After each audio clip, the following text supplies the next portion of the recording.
আসসালামু আলাইকুম সবাইকে। কেমন আছেন সবাই? আশা রাখছি আল্লাহর অশেষ রহমতে সবাই অনেক বেশি ভালো আছেন, সুস্থ আছেন। এই প্রত্যাশা, এই শুভকামনায় আপনাদের সবাইকে আকন্দ হোমস ডায়েরির আরো একটি নতুন ভিডিও দেখার জন্য ওয়েলকাম জানাচ্ছি। বেশ অনেকদিন পর লাইফস্টাইল ব্লগ শেয়ার করছি। তো যাই হোক, আজকের ভিডিওটা একদম সকালের কাজকর্ম দিয়ে শুরু করেছি। গতকালকের আগের দিনও ঝড় হয়েছে, গতকালকেও ঝড় হয়েছে। তো আগের দিন যে হয়েছিল, গতকালকেই সুন্দর মতো আমার হেল্পিং হ্যান্ড বারান্দাটাকে ক্লিন করে দিয়েছে। তো আজকেও সকালবেলা একই অবস্থা। তো আমি জাস্ট একটু ঝাড়ু দিয়ে একটা সাইড করে রেখেছি। কারণ এখন যদি এগুলো আমি করতে যাই তাহলে আমার এখানে অনেকটা সময় চলে যাবে। আজকে আসলে আমার নেইবারদের জন্য ইফতার আয়োজন করব। যদিও আগের দিন বেশ কিছু প্রিপারেশন নিয়ে রেখেছি। তারপরেও দেখবেন যে একটা আলাদা ধরনেরই ব্যস্ততা থাকে এই দিনগুলোতে। তো বেশ কিছু কাপড় যেগুলো হচ্ছে ভিজা ছিল ওগুলো একটু নেড়ে দিলাম। এখন বেডটাকেও গুছিয়ে নিচ্ছি। কিছুদিন আগেই হচ্ছে আমি কম্বল-টম্বল সব উঠিয়ে ফেলছিলাম। এখন আবারও নামাতে হচ্ছে।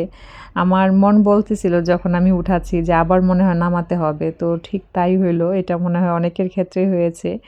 আসলে কাঁথা কম্বল একটা বাড়তি হ্যাসেল।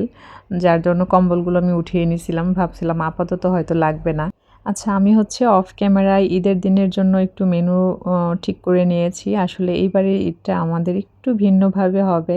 ইনশাল্লাহ আপনাদের সাথে শেয়ার করার ইচ্ছে আছে। তো যারা আমার মেনু প্ল্যান বা আমার রুটিন ভিডিও পছন্দ করেন তাদের জন্য শেয়ার করা।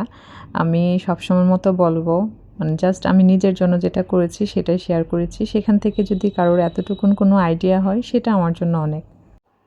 তো আমি যেটা করেছি নাস্তা আইটেমের মধ্যে এখানে সেমাইয়ের বরফি ৫ মিনিটে একটা ডেজার্ট তৈরি করি, তাই জন্য আমি ওভাবে লিখে নিয়েছি। পায়েস, সেমাইয়ের ঝুরি ভাজা। এখান থেকে মাইনাসও হতে পারে, আবার অ্যাডও হতে পারে। আর দুপুরের আইটেমের মধ্যে রেখেছি বিরিয়ানি, রোস্ট পোলাও, গরুর মাংস, ডাল, সালাদ। তো সেই মেনু অনুসারে তো ঘরে যা বাজার আছে সেগুলো দেখে বাজার লিস্টটা করে নেব। দেন হচ্ছে কোন দিন কোনটা করব বা কীভাবে কাজগুলোকে একটু এগিয়ে রাখবো সেটাও একটু লিখে নিয়েছি। যেমন ঈদের ২ দিন অথবা ১ দিন আগে ঝুরি ভাজাটা অথবা 5 মিনিট ডেজার্ট যেটা করব সেটা একটু রেডি করে নিব। ঈদের আগের দিন বিরিয়ানি, রোস্ট, রান্না, ডাল এই রান্নাগুলো করে রাখবো। তাহলে ঈদের দিন শুধু পোলাও রান্না করলেই হবে। তো আসলে আমার কাজগুলো সবসময় আমি এভাবে যখন আগে থেকে একটু লিখে নিই তখন অনেক বেশি ব্যস্ততা থাকলেও কাজগুলোকে স্বস্তির সাথে করা যায়। তো এখানে বেশ কিছু কাঁচা সবজি বাজারে এসছে। এখন এগুলোকেও ধরা যাবে না। আজকে আমার হেল্পিং হ্যান্ড যখন আসবে ওকে নিয়ে আমার অনেক কাজ আছে, সেটা এখন লিস্ট করে নিব যে ওকে দিয়ে কোন কাজগুলো করব, করাবো আর নিজে কোনগুলো করব। আর দেখবেন কিভাবে যেন যেদিন কাজের ব্যস্ততা বেশি থাকে ওই দিন আরও একটার পর একটা কাজে অ্যাড হতে থাকে। তো আজকে যে আমি ইফতার আয়োজন করব তার জন্য যদি আগে থেকে একটু প্রিপারেশন না থাকতো তাহলে কিন্তু আমার জন্য অনেক বেশি কষ্ট হয়ে যেত।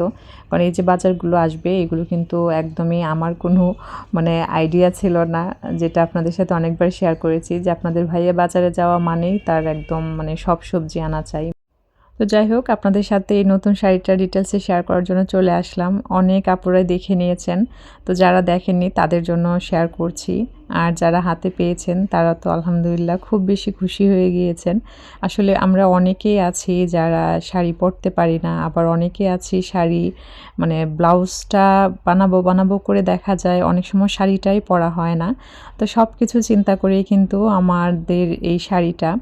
তো আমি যতটুকুন জানি যে বাংলাদেশে মনে হয় আমি প্রথম নিয়ে এসেছি এই শাড়ি। ইন্ডিয়াতে বা বাইরের কান্ট্রিতে কিন্তু এই ধরনের রেডি শাড়ি বা গাউন শাড়ি অ্যাভেলেবল। তারপরেও আমি ভুলও হতে পারি। তো যারা দেখছেন ভিডিওটি তাদের মধ্যে যদি জানা থাকে আমাকে জানাবেন যে আপনারা কোথাও কোনো পেজে এই শাড়ি দেখেছেন কিনা, যেটা ready sari, blouse ready with হচ্ছে রেডি শাড়ি। তো এখানে শাড়িটা একদম সুন্দর মতন কুচিগুলো সেট করা আছে। আর ব্লাউজের যে বডি পার্টটা এটা যে কোনো সাইজে কিন্তু কাস্টমাইজ করে নিতে পারবেন। আর ব্লাউজে কিন্তু ভিতরে সফট একটা ফলস দেয়া আছে। আর এই শাড়ির ব্লাউজ পার্টটা হচ্ছে 40 সাইজ। তো যারা 38, 36 আছেন তারাও কিন্তু পরতে পারবেন। আর শাড়ির সবথেকে আকর্ষণীয় পার্ট হচ্ছে এই যে নেট কাপড়টা। তো সবসময়ের মতোই বলবো, যাদের ভালো লাগবে দ্রুত অর্ডারটি কনফার্ম করবেন। কারণ এই নেট কাপড়টা যতদিন পাবো ততদিনই কিন্তু আসলে শাড়িটা মেক করা পসিবল হবে। আর শাড়ির কালারটা কিন্তু আরেকটু ডার্ক হবে, মনে হচ্ছে না যে একটা ক্যাটকেটে বেগুনি, ওই টাইপের না। এতটুকুন বলতে পারি, হাতে পাওয়ার পর কালারটা দেখে মন খুশি হয়ে যাবে। তো তো যাই হোক, সকালবেলার ব্যস্ততা শেষে গোসল নামা শেষে দেন আবারও ভিডিওটা অন করেছি। তো এই আইটেমগুলো আমি গতকালকে রাতে আসলে রেডি করেছিলাম। এখানে আলুর চপ আর হচ্ছে চিকেন কাবাব করেছি। তো চিকেন কাবাবটা আমি যেভাবে করি একটু জাস্ট বলে নিচ্ছি। আমি নিজেও যখন এটা মেক করতে যাই আসলে মনে থাকে না। তো যখন পুরনো ভিডিওগুলো একটু মানে ঘাটাঘাটি করে রেসিপিটা নিব, ওভাবে খুঁজেও পাই না। তো এখানে চিকেনটা আমি গোলমরিচের গুঁড়া, আদা রসুন বাটা আর অল্প একটু লবণ দিয়ে সিদ্ধ করে রেখেছিলাম। আর চিকেনটা এমনভাবে সিদ্ধ করেছি, মানে পানিটা এমনভাবে দিয়েছি যে পানিটাও শুকিয়ে যাবে, চিকেনটাও সিদ্ধ হয়ে যাবে। দেন আলু সিদ্ধর সাথে ওই চিকেনটাকে আমি ম্যাশ করে নিয়েছি। তার মধ্যে আমি কাঁচামরিচ কুচি, পেঁয়াজ কুচি, কর্নফ্লাওয়ার, সয়া সস আর সব ধরনের মাংসের মশলা দিয়ে দেন হচ্ছে বল আকারে বানিয়ে তারপর ডিমের মধ্যে অল্প একটু গোলমরিচ গুঁড়া আর স্বাদমতো লবণ, সামান্য লবণ দিয়েছি। ডিমে গড়িয়ে তারপর হচ্ছে ব্রেড ক্রামে গড়িয়ে নিয়েছি। দেন ডিপ ফ্রিজে রেখে দিয়েছিলাম। এখন অনেকটা শক্ত হয়ে গেছে। তো এই পর্যায়ে আমি বক্সে ভরে নিচ্ছি। ভিডিওতে কথা বলতে, বলতে আসলে অনেক ভুল ত্রুটি হয়ে যায়। ডিমে গড়িয়ে আসলে ডিমে চুবিয়ে হবে বা যেটাই বলি না কেন, অনেক সময় কিন্তু কথা বলতে, বলতে এরকম ভুল ত্রুটি হয়েই থাকে। তো আমি কিন্তু সকালবেলা কিচেনের কাজগুলো সুন্দর মতো কমপ্লিট করে রেখেছিলাম। যেহেতু হেল্পিং হ্যান্ড আসলে কিছু কাজ করব। তো কিচেনটা ফ্রি না থাকলে হবে না। তো যেগুলো দরকার ছিল সেগুলো আমি সুন্দর মতো ক্লিন করে মানে যে কাজগুলো না করলে না সেগুলো করে রেখেছিলাম। আর কিচেনে যেদিন ব্যস্ততা বেশি যায় সেদিন যদি কিচেনটা মানে এলোমেলো থাকে তাহলে কাজের মনে হয় যেন আরও বেশি উল্টাপাল্টা লাগে। তো এইজন্য চেষ্টা করি আর কিছু মানে করতে পারি না পারি কিচেনটা যেন সবসময় ঠিকঠাক রাখতে পারি। আর দেখবেন আমাদের গৃহিণীদের ক্ষেত্রে কিচেন যদি ঠিক থাকে, ফ্রিজটা যদি একটু মানে গোছানো থাকে তাহলে রান্নার কাজটা অনেক বেশি ইজি হয়ে যায়। তো আমি ইফতারের জন্য যে পেঁয়াজু করব সেই ডালটাও কিন্তু আগের দিন রেডি করে রেখেছিলাম। একদম ডালটা ব্লেন্ড করে তার মধ্যে পেঁয়াজ কুচি, কাঁচামরিচ কুচি, হলুদ, মরিচ আর স্বাদমতো লবণ দিয়ে ভালো মতন মেখে রেখে দিয়েছিলাম। তো ডালের বক্সটাকে আমি একটু পানিতে রেখেছি যাতে সুন্দর মতো মানে বরফটা ছেড়ে যায়। মানে একটা শক্ত ভাব থাকে। আর শুধু শক্ত ভাব না, দেখা যায় যদি সব কিছু দিয়ে মিক্স করে না রাখা হয়, ওই ডালটা পরবর্তীতে সব কিছু দিয়ে মিক্স করাটা অনেক কষ্ট হয়ে যায়। এত ঠান্ডা হয়ে যায়। তো যার কারণে আসলে সব কিছু দিয়ে রাখলে অনেক সুবিধা হয়। তো এদিকে হচ্ছে আমি ছোলা রান্না করব। তো ছোলা রান্নাটা যেভাবে সবসময় করি সেভাবেই করছি। প্রথমে পেঁয়াজ আর কাঁচামরিচ তেলের মধ্যে ভেজে নিয়েছি। দেন সব ধরনের মশলা দিয়ে মশলাটাকে ভালো মতন কষিয়ে ম্যাশ করা আলু দিয়ে দিব। তো রান্না যখন করতে এসেছি দেখি যে ওই মশলার জারে মরিচ গুঁড়া নেই। তো এখন এই পর্যায়ে হচ্ছে আমি মরিচ গুঁড়াটাও দিয়ে দিব। আর অফ ক্যামেরায় আদা রসুন বাটা দিয়েছিলাম। অনেক সময় তেজপাতা দেই, অনেক সময় দিই না। মোটামুটি মাংসের সব মশলাই দেওয়া হয়, এলাচ, দারচিনি মানে বাদে।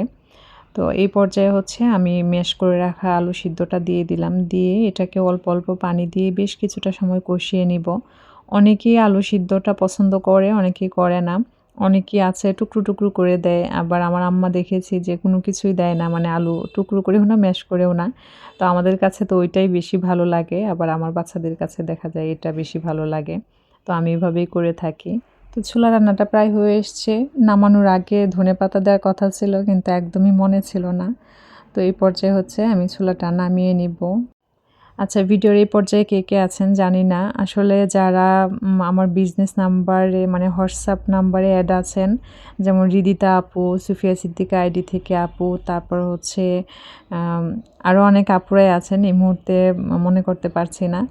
তো তারা কাইন্ডলি হচ্ছে একটু হাই হ্যালো বা নক দিয়ে রাখবেন আমাকে। আমার মোবাইল থেকে হঠাৎ করে আসলে সবগুলো নাম্বারই মানে রিমুভ হয়ে গেছে। মানে পুরো এটাকে কি বলে?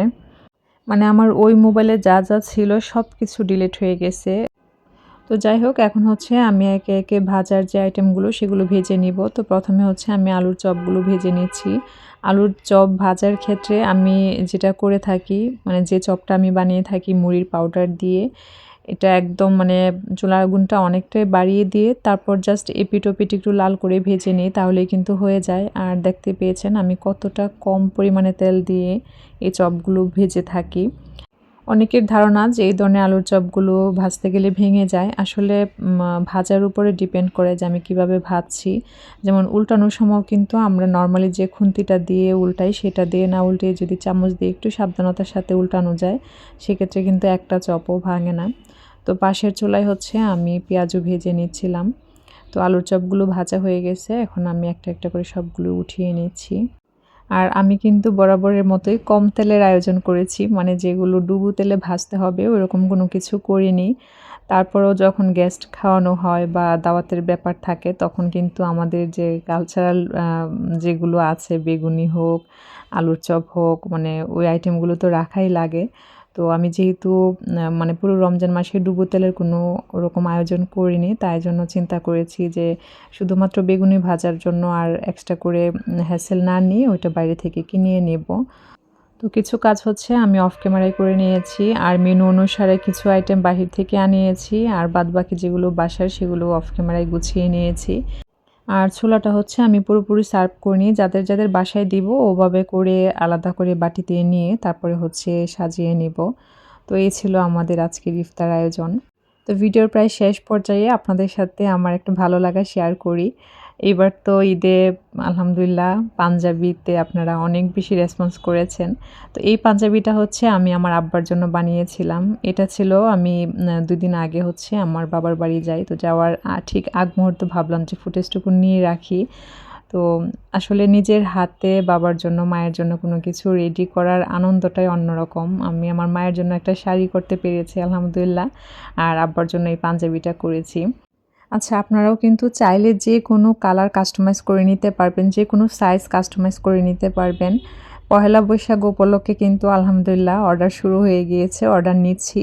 তো যারাই পহেলা বৈশাখ উপলক্ষে অর্ডার করতে চান একটু সময় নিয়ে হাতে দেন হচ্ছে অর্ডারটি কনফার্ম করবেন। যেহেতু হাতে মেক করা হয়, আমি সবসময় বলে থাকি যে চেষ্টা করি যে অনেক বেশি মানে যত্ন নিয়ে কাজটা করতে। আর হাতের কাজে যত বেশি সময় নিয়ে করা হয় কাজগুলো কিন্তু ততটাই সুন্দর হয়।